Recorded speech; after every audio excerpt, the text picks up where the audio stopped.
Gente, a gente tomou um susto aqui hoje. Saiu um monte de notícia falando que a Nintendo não ia estar na E3. Depois da Sony ter anunciado que ela não ia mais estar na E3, essa notícia veio como um baque e a galera toda acreditou. Inclusive eu acreditei, cara. Eu fiquei meio assustado com isso, mas a Kika tá mais esperta já, né, Kika? Pois é, né? Na verdade, o que aconteceu foi que saiu uma lista da E3, o site da E3, com as empresas que estariam no evento. Só que, na verdade, esse site, ele ficou liberado antes da hora. Porque se você entra nele agora, neste momento, ele tá com senha pra entrar.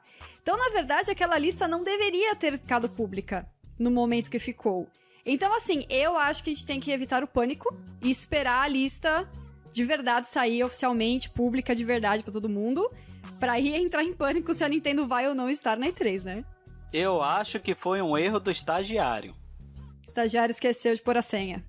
Não, ou então digitou errado ou esqueceu de colocar o nome da Nintendo, porque eu lembro que no início desse ano, no final do ano passado, a Nintendo e a Microsoft já tinha confirmado a participação dela na E3 desse ano. Inclusive, se eu não me engano, quando vazou a informação de que a Sony não estaria na E3 de 2020... a gente sabia que a Microsoft e a Nintendo estariam, inclusive foi até feito uma nota, não sei se foi do pessoal que organiza a E3, e depois a Sony veio a público para confirmar, e eu também fui pegado de surpresa com essa notícia de hoje. Eu confesso que eu tô quase não tendo condições de gravar o CoelhoCast hoje, viu? Calma! Eu também, cara. Eu vou falar, esse ano é o ano que eu vou realizar meu sonho de ir pra E3. Vou lá, vou estar participando daquilo tudo. E aí sair essa notícia assim, putz, eu fiquei meio assustado, cara. Mas é porque tem já alguns anos que a gente vem vendo notícias dizendo que a E3 tá perdendo a credibilidade, que tá perdendo a importância. A gente vê outros eventos regionais crescendo. A Sony ter saído da E3 foi um grande baque. Eu tô muito triste porque ano de lançamento de PlayStation 5, a Sony não tá na E3 bem no ano que eu vou poder ir. Então, assim, é chato isso, né? Você acha que a E3 tá perdendo credibilidade, Kika? Eu acho que a E3, ela começou com um papel muito claro, assim, né? De ser um evento pra mídia, pra indústria e pra imprensa, né? E eu acho que ela se manteve muito numa posição de... eu sou o evento mais importante e não se preocupou muito em se reinventar, né? Porque quando ela nasceu em 95, não tinha nem a Tokyo Game Show ainda nessa época. Ela era praticamente a única feira que existia. E o mundo foi mudando muito, né, ao longo de todos esses anos. E ela talvez tenha ficado um pouco confortável na posição que ela estava. Uma outra notícia que saiu hoje também é que o Geoff Keighley, que é o cara da The Game Awards, né, a gente conhece mais ele por isso, mas ele era o cara que organizava a E3 Coliseum, que era um bate-papo com os desenvolvedores, né? E ele falou que ele não vai estar na E3 esse ano.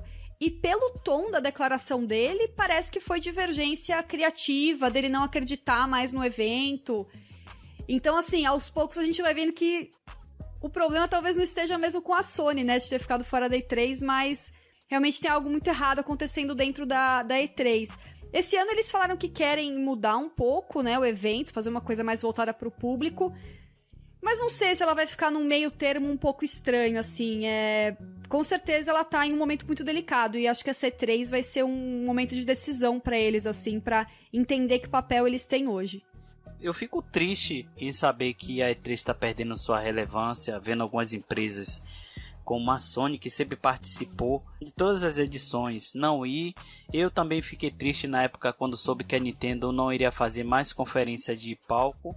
Mas apesar disso tudo, né, desses agravantes aí de ter vindo novos concorrentes, a tecnologia ter mudado, a era digital, né, as conferências digitais está mais forte do que nunca, eu ainda acredito que a E3 é o principal evento e tem sim sua importância no mundo dos games. Você concorda com ele ou você acha que a E3 já morreu?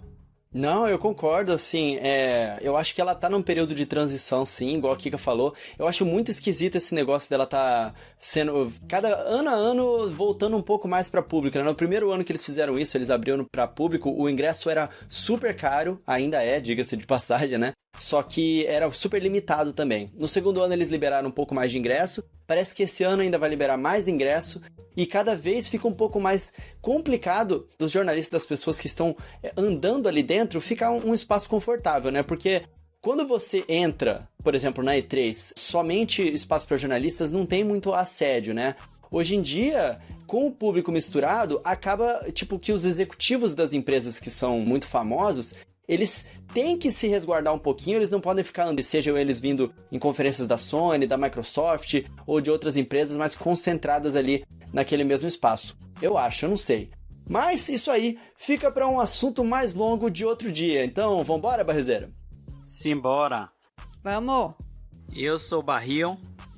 Eu sou a Kika. Eu sou o Coelho, e aqui no Coelho Cast a gente fala de Nintendo.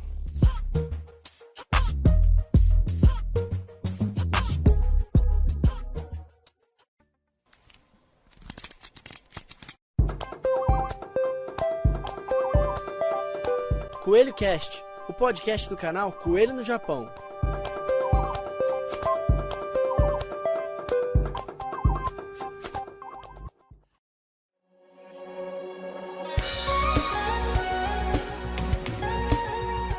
Amigos, antes de começar aqui o nosso bate-papo, que tá muito divertido, eu tenho um recado muito importante pra vocês. Assim como o Coelho Cast, você consegue encontrar eles no YouTube, né, no canal Coelho no Japão, ele também tá disponível em formato de áudio, pra facilitar o seu 4G, não gastar tantos dados assim, e você pode encontrar todos os links lá do Spotify, do Google Podcast, do Apple Podcast, lá no site Switch Brasil. Eles sempre fazem uma postagem quando sai um Coelho Cast, com todas as informações, com a pauta, com todos os links importantes, então chega lá que o link deles vai estar aqui na descrição. Valeu mesmo, galera do Switch Brasil. E eu queria agradecer também as nossas lojas apoiadoras aqui do canal, que é a Cogumelo Shop, para vocês poderem comprar o Nintendo Switch de vocês, a Big Boy Games, que é a loja que eu recomendo para vocês poderem comprar os jogos em mídia física, a 03 Games, que é onde eu recomendo vocês comprarem os jogos em mídia digital lá na eShop dos Estados Unidos, que sai mais barato do que comprar no console, e a Mac Services, para qualquer problema de assistência técnica que vocês tiverem, tanto no Nintendo Switch quanto em outros consoles e também no PC. Os links vão estar todos na descrição. Agora vamos lá para o nosso bate-papo.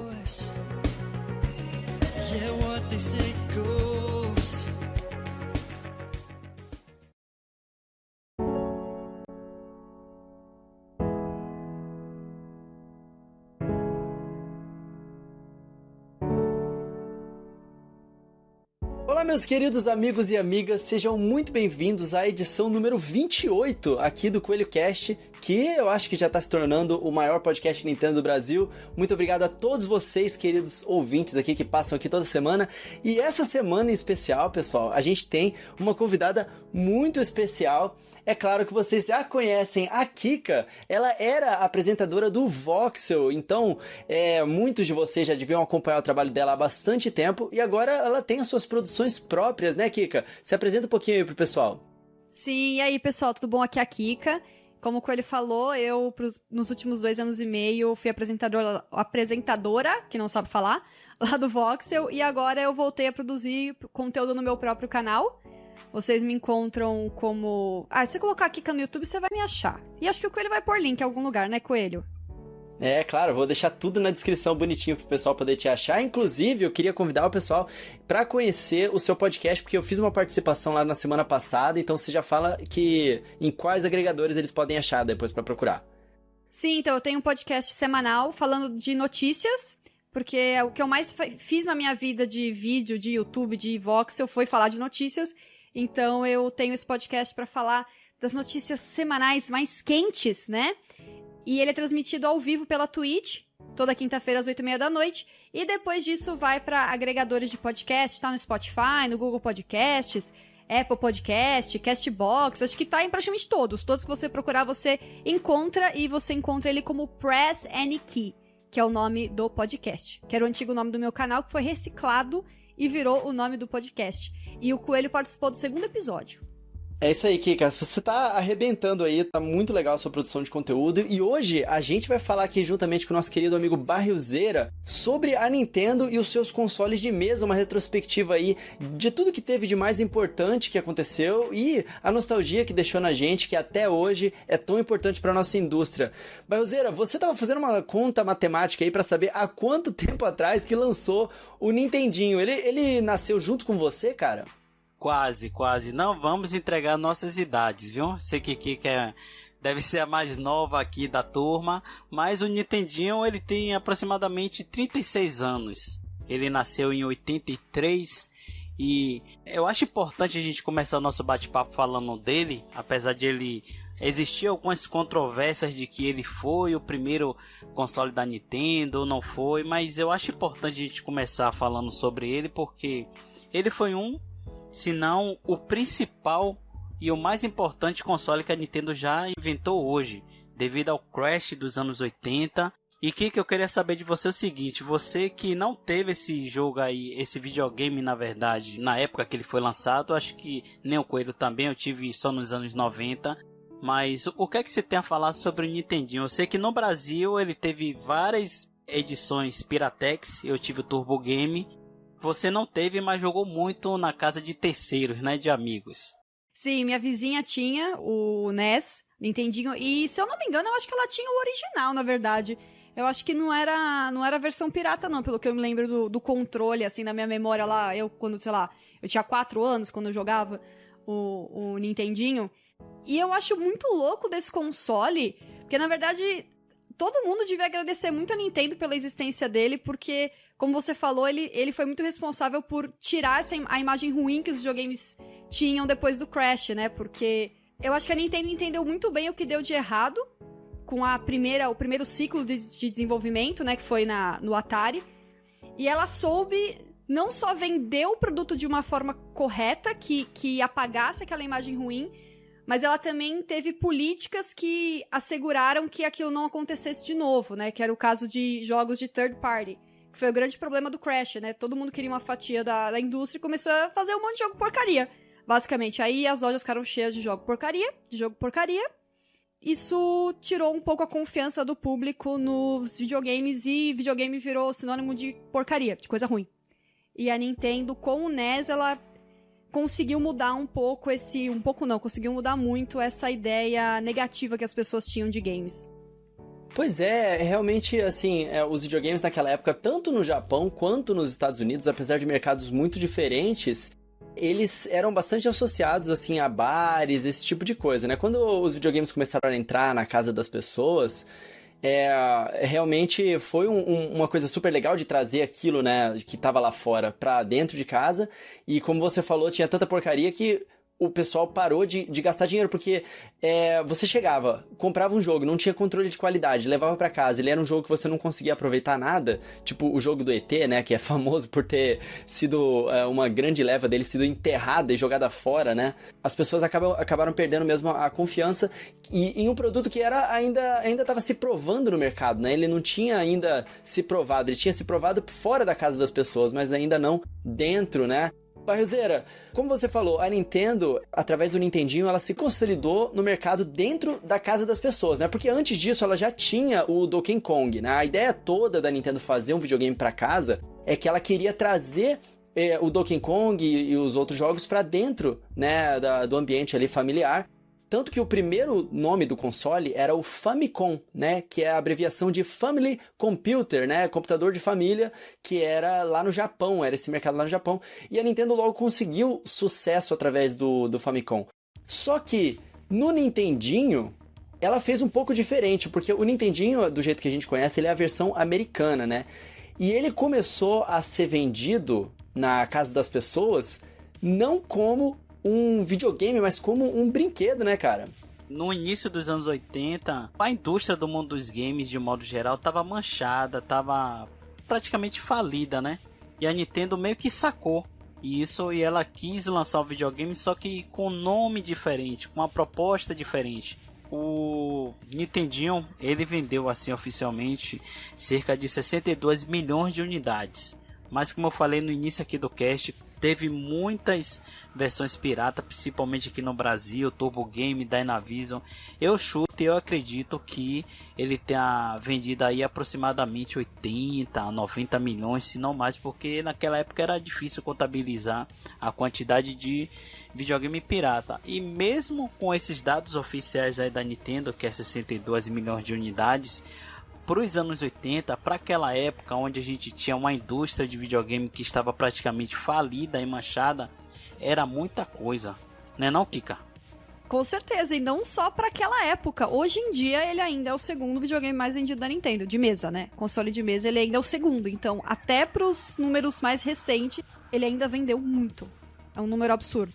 O Nintendinho, ele deu tão certo, cara, que a Nintendo começou a inventar um monte de coisa e licenciar um monte de coisa pra ele também, né? Então, assim, eles começaram a experimentar um monte de tecnologias no Nintendinho que a gente só viu acabando sendo consolidadas muitas gerações depois, né? Então, a gente viu, por exemplo, a tecnologia de controle de movimento ser utilizada no Nintendinho através da Power Glove lá, que não era um acessório feito pela Nintendo, mas ele era, de fato, licenciado pela Nintendo, né? A Nintendo fez propaganda própria sobre a Power Glove, tem um monte de propaganda muito famosa sobre aquela luva, né? Você colocava uns códigos, era tudo esquisito, só que a interação não era muito boa, e acabou que se consolidou essa tecnologia somente no Wii, né? A Nintendo trouxe de volta. E também teve a questão da internet, porque o Nintendinho, ele tinha alguns acessórios que permitiam você acessar a internet para você baixar jogos e conteúdo igual a gente vê hoje com a DLC. Tudo aquilo existia já lá naquela época, mas também não deu certo, foi abandonado, e hoje em dia a gente vê que virou padrão de mercado. Então, o Nintendinho realmente ele foi um início de muita coisa, ele foi muito importante pro mercado, ele vendeu muito, ele consolidou a Nintendo no mercado, e ele abriu também portas muito grandes para outras empresas nascerem e ganharem muito dinheiro, né? E aí foi daí que a Nintendo começou a ficar um pouco arrogante, assim, colocar royalties muito altos. Ela já estava tão consolidada que o seu videogame seguinte também teve muito sucesso, que foi o caso do Super Nintendo, né? O Super Nintendo, que pra mim é o meu xodó, é o melhor console de todos os tempos. E foi um console que veio pra consolidar a marca Nintendo e consolidar a empresa como a Popstar, uma gigante no mundo dos videogames. A Nintendo simplesmente ela deu continuidade no legado que ela já tinha feito no Nintendo, porque no Super Nintendo a gente viu a continuação de vários jogos clássicos, né? Da franquia Super Mario, da franquia Donkey Kong, da franquia do Metroid com o Super Metroid, entre outros jogos clássicos que saiu no Super Nintendo, e um console que para mim vendeu pouco do que ele realmente merecia, pela gama de variedade de biblioteca de jogos que tinha nele. Kika, o Nintendinho você não teve, você cerrou, você compartilhou na casa de seus amigos, mas o Super Nintendo você teve, né? Tenho ainda é presente, ainda está lá na casa dos meus pais, branquinho. Minha amiga fala que é feito de Nintendo, então não fica amarelo. Esse eu joguei muito, muito, muito. Super Nintendo e o 64 foram os que eu mais joguei. E Super Nintendo também tem uns, por exemplo, meu jogo de corrida favorito do Super Nintendo, que é o Rock and Roll Racing. Até hoje ele é meu favorito. Ah, da Blizzard. Uhum. É da Blizzard, cara. Ah, eu amo esse jogo. E você sabe que a Blizzard tem esse jogo disponibilizado pra baixar gratuitamente no site deles hoje em dia? Será que eu sabia disso? Não sei, mas agora sei. Que mais que você jogava no Super Nintendo? Eu lembro muito de passar horas no Donkey Kong. Acho que Donkey Kong foi um que eu joguei muito, tentando descobrir os segredos. Como é que a gente descobria os segredos das fases? Chegava um amigo e te contava, né? Porque não tinha internet pra pesquisar. Chegava um amigo e falava, cai nesse buraco aí que tem um barril que vai te levar lá pro fim da fase. Tem um barril? Eu entendi a referência aí, vamos? Mas naquela época, Kika, tinha as revistas, né? Que sempre traziam os truques, explicava as manhas, os macetes de como você encontrar determinado item e determinadas fases secretas também. Comigo eram meus amigos que vinham contar os tendo de todos. O Super Nintendo ele foi muito importante, assim, a gente já citou alguns jogos aqui que também tinham suas versões no Nintendinho, né? Assim como o Super Nintendo ele foi uma evolução direta do Nintendinho em termos de poderio, né? Em termos de tecnológicos, tanto em termos de indústria e tudo mais, ele também foi em termos de game design de jogos, né? No Nintendinho, a gente teve a primeira versão de The Legend of Zelda, que é um dos meus jogos favoritos, eu amo aquele jogo. A gente teve, como a Kika falou, o Super Mario Bros. 1, o Super Mario Bros. 2, né, que nunca foi lançado no ocidente, né, pelo nome de Super Mario Bros. 2. E a gente teve o Super Mario Bros. 3, né, que é o meu favorito do Nintendinho, foi um dos que eu mais joguei. E aí no Super Nintendo... eles evoluíram muito isso com o Super Mario World, né? Agora a gente tinha visuais muito mais impressionantes, a gente tinha interações diferentes com o personagem, a gente tinha mapas maiores para explorar. Em Zelda também a gente agora tem um jogo que é um dos mais aclamados em termos de qualidade e level design, que é o Zelda A Link to the Past. E que também em termos de visuais é muito impressionante. A gente teve o Metroid no Nintendinho e a gente teve o Super Metroid no Super Nintendo, a gente teve os Contras, né, da Capcom no Nintendinho, e a gente teve o Super Contra, né, Contra 3 no Super Nintendo. Então foi uma evolução direta de muita coisa e que funcionou muito, né, porque hoje em dia a gente vê que essas franquias que tentam evoluir, elas acabam se perdendo um pouco.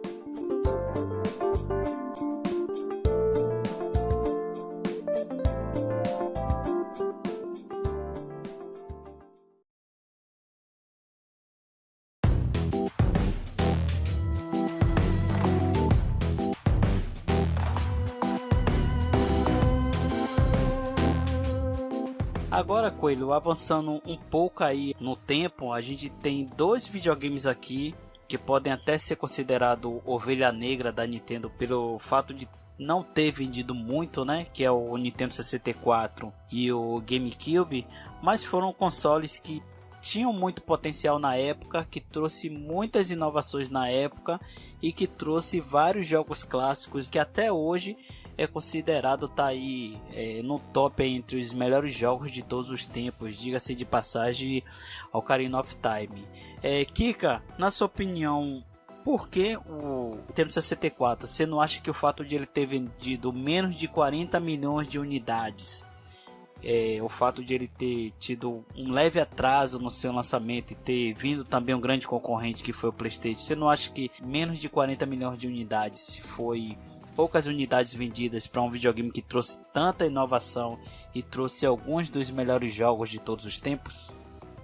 Vou falar pra você que eu fiquei chocada quando eu descobri que o 64 tinha vendido tão mal, que eram o top não, né, os 3 últimos da Nintendo, porque no meu coração ele é número 1. Eu joguei tanto o 64, foi acho que o videogame que eu tenho, é o videogame que eu tenho mais memória afetiva, assim. Foi o que eu mais joguei, o que eu mais me diverti, então eu fiquei chocada de saber que ele não vendeu tão bem. Eu nunca tinha parado pra olhar o número de vendas do 64.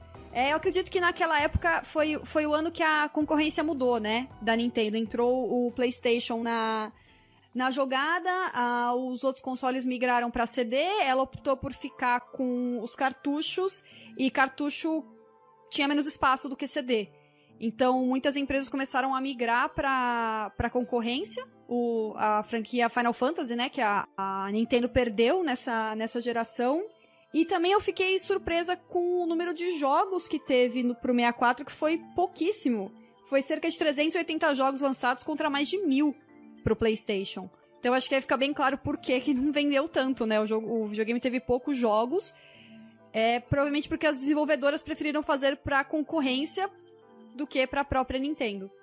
Kika, o Nintendo 64 também, ele é um videogame muito próximo do meu coração e é meio chocante mesmo saber que ele vendeu tão pouco, porque, na verdade, aqui no Ocidente ele até vendeu bem, nos Estados Unidos ele vendeu bem, ele teve uma grande influência aqui, assim, na nossa cultura, né? O Nintendo 64, ele foi uma evolução e uma revolução, né? A evolução foi em termos, obviamente, tecnológicos ali, mas também em termos de, assim, o Super Nintendo ele experimentou com aquele adaptador que permitia 4 jogadores jogarem, ou até mais, né? O Nintendo 64 ele já veio com isso de fábrica. Ele revolucionou porque o controle dele era para jogadores que tem 3 braços. E... Gente, eu nunca tive problema com aquele controle. Não vou falar mal, porque pra mim sempre foi natural. Ele encaixava na minha mão de forma perfeita, entendeu? Então não vou falar mal, não. Ó, notícia urgente aqui, exclusiva do Coelho Cast, aqui que é uma alienígena com 3 braços.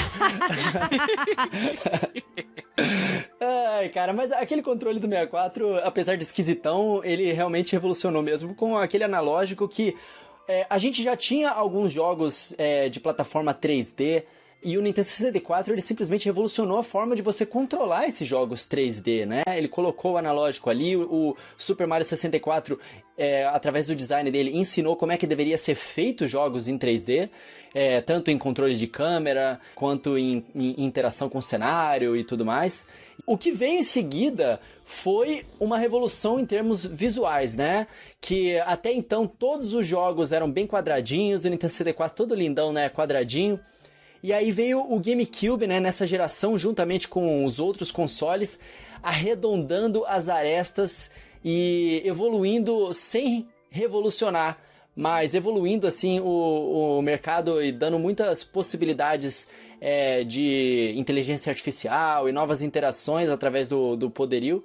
E o visual era bem impressionante, né, Barrilzeira, dessa geração. Até hoje eu não consigo acreditar como o Resident Evil 1 Remake conseguiu rodar naquela época, acho que foi em 2001 ou 2002, no GameCube. Eu joguei esse jogo depois de 2, 3 anos lançado, que na época eu tava fazendo faculdade de engenharia, e eu fiquei assim estagnado. Eu lembro que eu fui até para 2 provas finais por causa desse jogo. Mas assim, sobre GameCube, é um videogame que eu ainda não consegui entender porque ele vendeu tão pouco. Se eu não concordo o fato do Nintendo 64 ter vendido menos de 40 milhões de unidades, o GameCube vendeu bem menos ainda.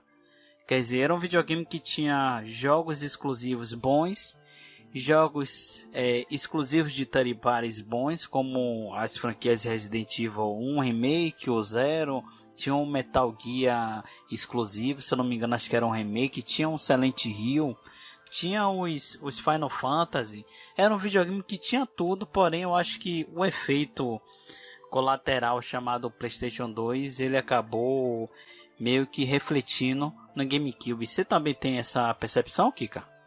Vou te falar que o GameCube é o console da Nintendo que eu tive menos contato, assim. Eu não tinha nenhum amigo próximo que tinha o GameCube, eu não tive um GameCube, então eu joguei pouquíssimo dele. O que eu tenho lembrança de jogar é o jogo do Donkey Kong dos Batuque.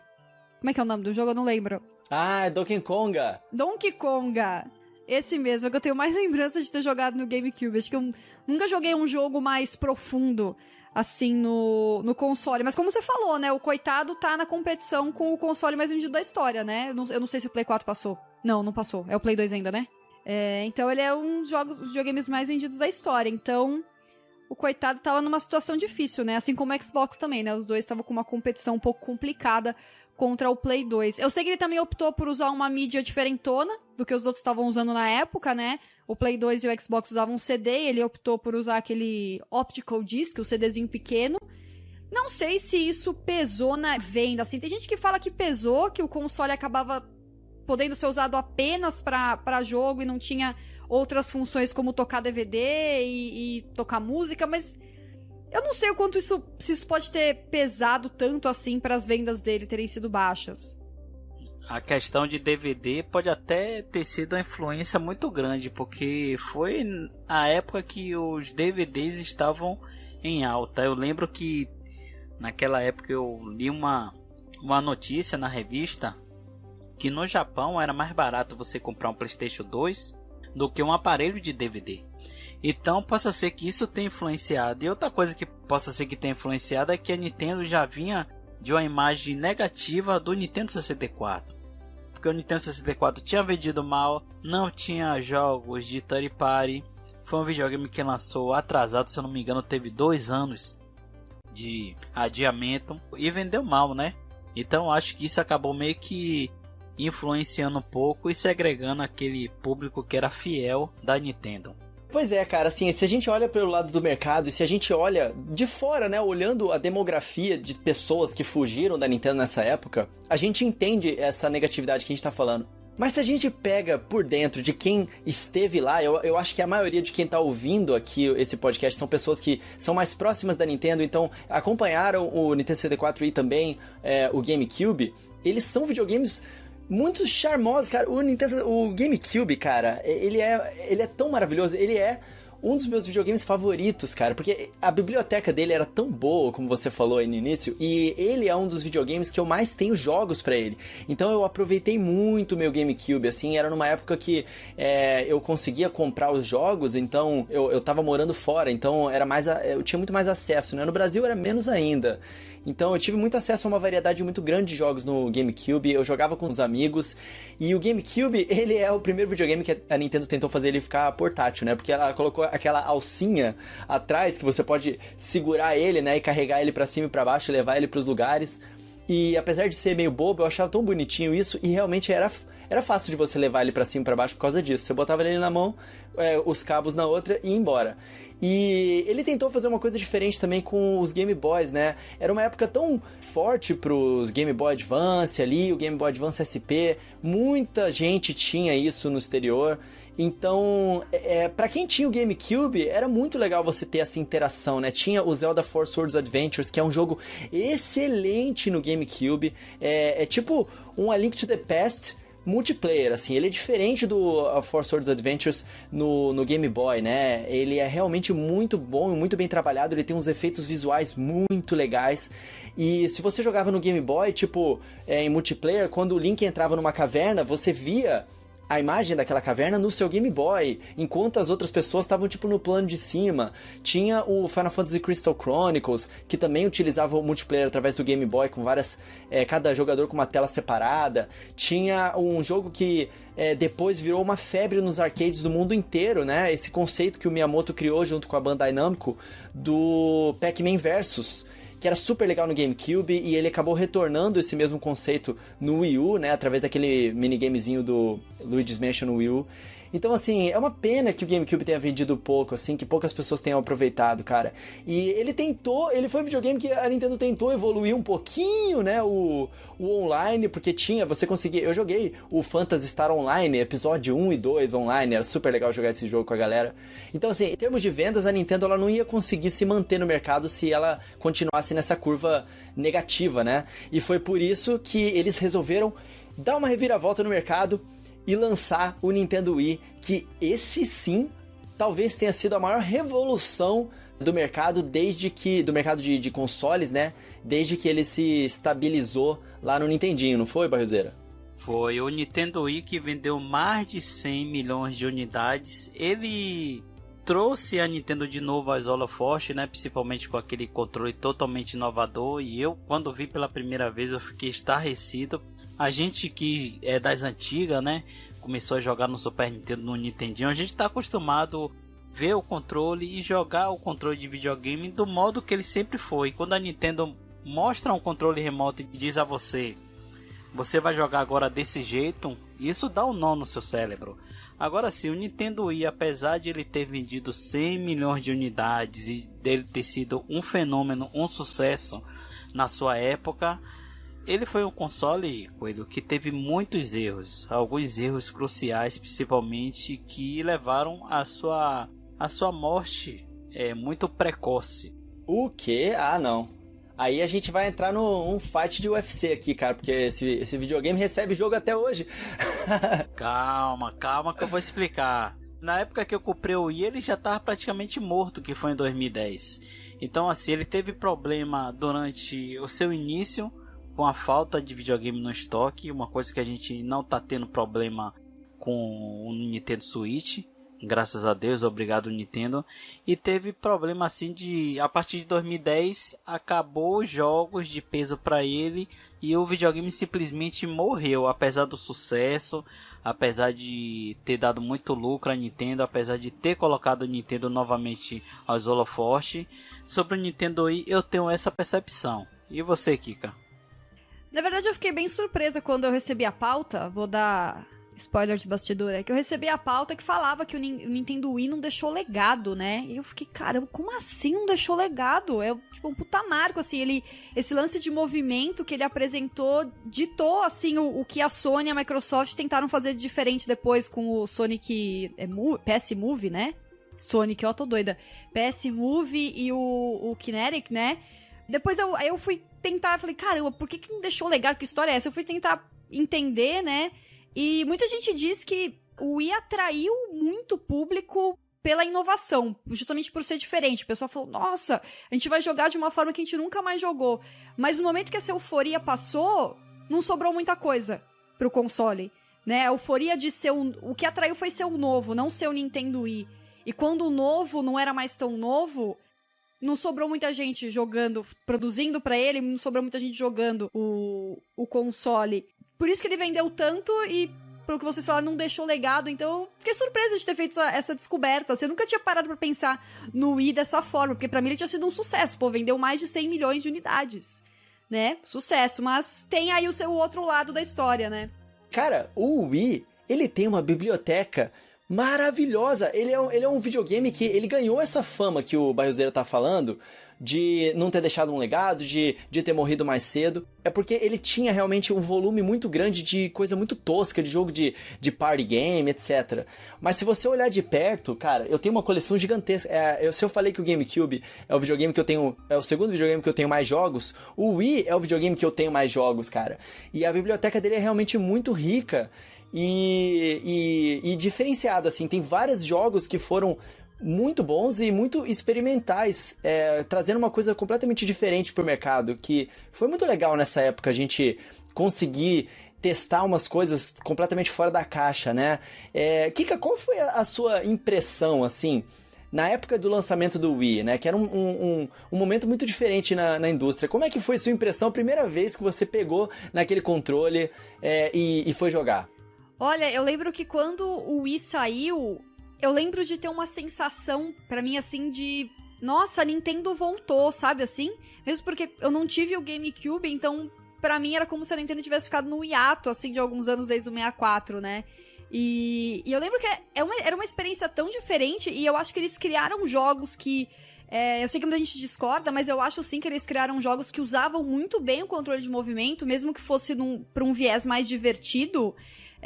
Mas eu lembro que, assim, o meu, na época, namorado, né, hoje já marido, ele levava o Wii dele em festa de família e, pô, todo mundo jogava, assim, era uma loucura, sabe? A gente levava pra casa de amigos. Foi uma experiência muito diferente do que os outros consoles ofereciam. Foi na época do Wii que a Nintendo decidiu que não ia ficar tentando imitar a concorrência, ia fazer a coisa dela, assim, né? Foi aí que ela deu um passo pra trás em questão técnica, né? O Wii não era tão poderoso quanto o Play 3 e o 360, mas ela entregava a experiência dela, né? A experiência Nintendo. Eu gosto muito do console, joguei muitos jogos divertidos no Wii. Confesso que boa parte deles foi o Just Dance. Joguei muito Just Dance no Wii, mas... Por mais que digam que não deixou legado e tal, eu também gosto muito do console. Eu acho que ele é um console extremamente importante. O Just Dance, ele realmente... ele vendeu tanto no Wii, que quando eu falei que o Wii recebe jogos até hoje, é porque o Just Dance 2020 saiu pra Wii também, cara. É muito louco pensar nisso. Eu lembro que quando eu fiz o vídeo de jogos mais esperados do mês, quando saiu o Just Dance, a gente colocou o Wii e eu falei no vídeo, não, a gente não errou. Ele está realmente saindo para o Wii.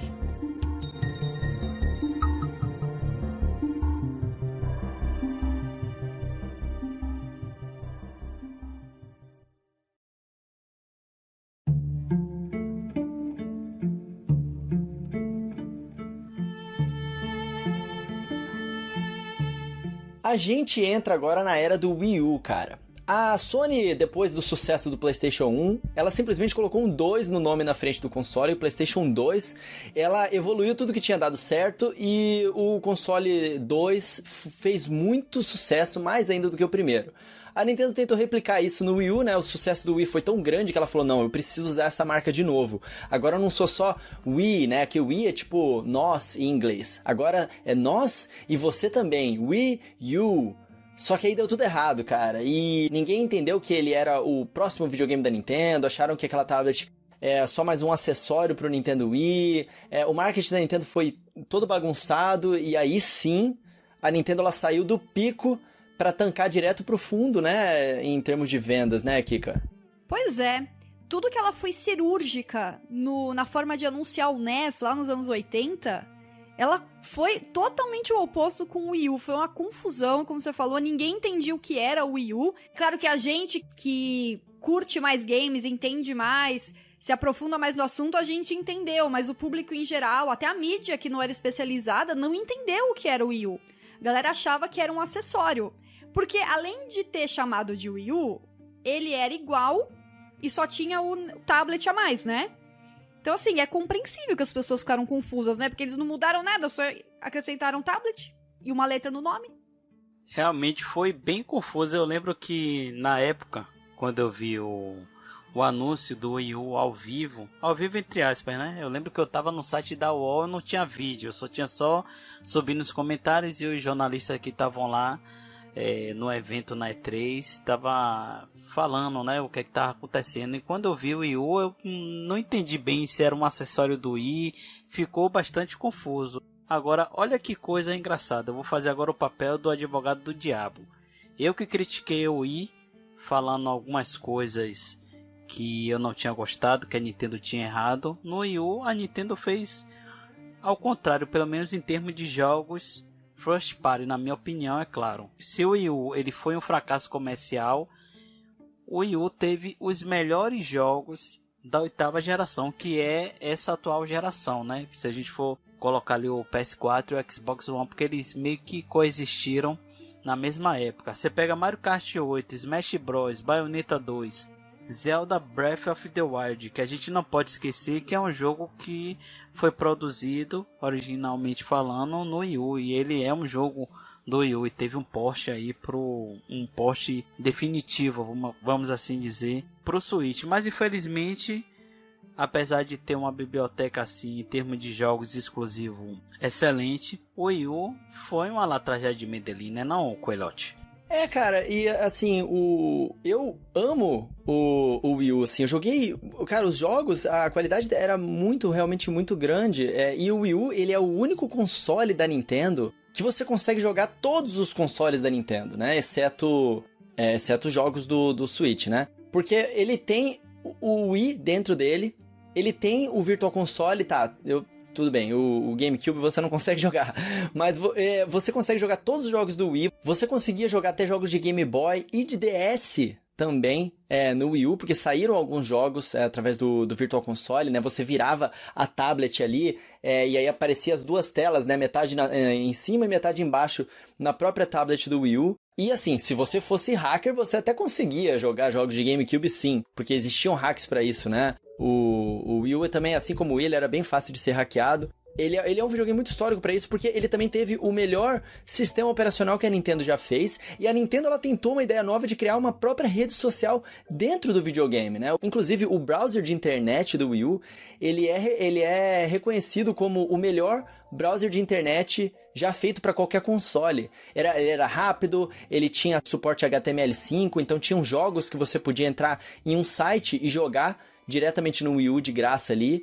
O Wii U ele fez muitas coisas super legais, cara. É uma pena que o marketing dele, o visual dele, não foi uma coisa que teve apelo pro público, porque ele fez sim muita coisa muito certa e ele teve ideias geniais também que utilizavam aquela tablet e a televisão em conjunto, não foi, Barroseira? Foi, era um console que teve muito potencial, só que a execução de suas ideias, principalmente para demonstrar como essas ideias iriam funcionar ao público, foi muito errado, né? O marketing foi desastroso e isso influenciou drasticamente ao longo da vida do seu aparelho. E ainda teve o PS4, o Xbox One, logo um ano depois. Infelizmente o Wii U ele não pôde sobreviver mais do que 4 anos, por erro de planejamento, erro de marketing, o gamepad não funcionou do jeito que tinha que funcionar, e assim como eu critiquei no Wii que a Nintendo errou em não ter dado suporte, ela acertou em ter matado o Wii U precocemente, porque depois do Wii U tivemos o Switch, que se o PS4 teve o PS4 Pro e o Xbox One teve o Xbox One X, a gente pode dizer que o Switch é nada mais do que uma evolução do Wii U. Você concorda, Kika? O Switch, ele é maravilhoso, né? Eu não sei se ele é uma evolução do Wii U, mas ele resolve uma dor das pessoas que eu acho que o Wii U não resolvia. Ninguém tinha uma dor de ter uma segunda tela. Mas esse lance de ser portátil e ser de mesa, isso aí é delicioso, né? É uma maravilha. Veio num momento certo da minha vida, quando eu fui trabalhar longe. Eu falava que ele era uma máquina de teletransporte no ônibus. Eu andava de ônibus meio fretado, tá, gente? Por isso que eu conseguia jogar. Ainda bem. Ele era uma máquina de teletransporte, porque eu entrava no ônibus, jogava Super Mario Odyssey e, puf, quando eu vi, eu tava no trabalho, entendeu? Switch, pra mim, a Nintendo acertou muito no conceito dele, porque ele entrega uma coisa que os outros não entregam, né? E uma coisa que vale pro consumidor. Não uma segunda tela como o Wii U fazia, mas algo realmente valioso que ninguém entrega, só ela tem. O Switch, ele veio e ele conseguiu, de fato, concluir isso, né? De entregar tudo que os outros consoles da Nintendo anterior já tiveram feito de melhor, até mesmo na portabilidade, né? Colocando ali podendo levar pra longe, pra qualquer lugar. E o Wii U você até podia fazer isso, né? Numa pequena distância, era até bastante útil. Mas no Switch você realmente consegue fazer do jeito que você quiser, cara. E o Switch, eu não preciso nem dizer que ele é um console que, não só em termos de diversão, que eu amo muito, os jogos são muito bons e a gente tá vendo a história dele se desenrolar agora. Ele é um console que de fato mudou a minha vida, cara. Porque eu iniciei o canal, a gente tá aqui fazendo esse Coelho Cast hoje por causa disso. E hoje em dia é o meu trabalho principal, né? Isso tudo começou com a vinda do Switch. Eu acabei conhecendo lá o evento de lançamento do Nintendo Switch, iniciei o canal e agora estamos aqui. Obrigado, tenho muito a agradecer aí ao Switch. E o engraçado, Coelho, que até antes do Switch se tornar e se chamar Nintendo Switch, a gente tinha aquele mistério, né? Nintendo NX, o que vai ser o NX? Eu lembro que o Iwata, antes de falecer, ele comentou que o NX iria revolucionar o mercado, iria trazer Nintendo de volta ao jogo, e mais uma vez a Nintendo conseguiu dar a volta por cima, né? Ela fez isso com o Wii, na época que seu nome estava em baixa, né? Que a marca Nintendo estava um pouco manchada. Ela conseguiu fazer novamente com o Switch, que a Nintendo veio de um console fracassado, que foi o Wii U, e o Switch acertou em tudo onde o Wii U errou. O Switch acertou no marketing, a audácia da Nintendo ter mostrado esse videogame pela primeira vez no trailer teaser e não em um evento. Acertou na line-up de jogos de lançamento e do primeiro ano e até agora, né, que a gente vai pro terceiro ano, pro quarto ano praticamente do Nintendo Switch. A gente vê que todos os anos tem grandes jogos de peso, e em menos de 3 anos o Switch já ultrapassou a marca de 50 milhões de unidades. Eu acho que o futuro do Switch ele é muito promissor. Eu acredito que o Switch deva durar até 2022, 2023, inclusive na última reunião que teve aí dos acionistas, se eu não me engano, o presidente da Nintendo, o atual, o Furukawa, disse que o Nintendo Switch está na sua metade da sua vida aí. Eu acredito que o futuro do Nintendo Switch, apesar de a gente saber que a nona geração com o PS5 e o Xbox Series X está aí na porta, eu acredito, Kika, que o futuro do Nintendo Switch ao longo desses anos aí é bastante promissor. Sim, com certeza. Mesmo porque quando a gente fala de geração, eu até brinquei isso quando eu fiz o meu podcast lá com o Coelho, parece que com o Switch a Nintendo realmente se destacou da geração, assim. Tipo, ela tá na linha do tempo dela, entendeu? O PlayStation 5 e o Series X vão chegar, mas ela tá lá oferecendo o serviço diferente dela e eu não acho que ela briga na geração, sabe? Eu acho que ela é uma coisa à parte. Tanto que muita gente tem o Switch como um segundo console. É o meu caso, por exemplo. Eu tenho o Play 4, jogo jogos de Xbox no meu PC, e eu tenho o Switch também. Porque o que o Switch me dá, os outros não me dão, né? Então eu acho sim que a vida dele será longa e próspera. E eu acho sim que o Switch ele ainda vai nos surpreender muito, né? A Nintendo, ela trouxe a inovação, por exemplo, do Nintendo Labo, ela colocou uma coisa que ninguém esperava, que foi o VR, e eu acho que a Nintendo ainda tem coisas, umas cartas na manga pra inovar com o Nintendo Switch de formas que ninguém espera, e eu estou ansioso pra ver como é que vai ser isso aí.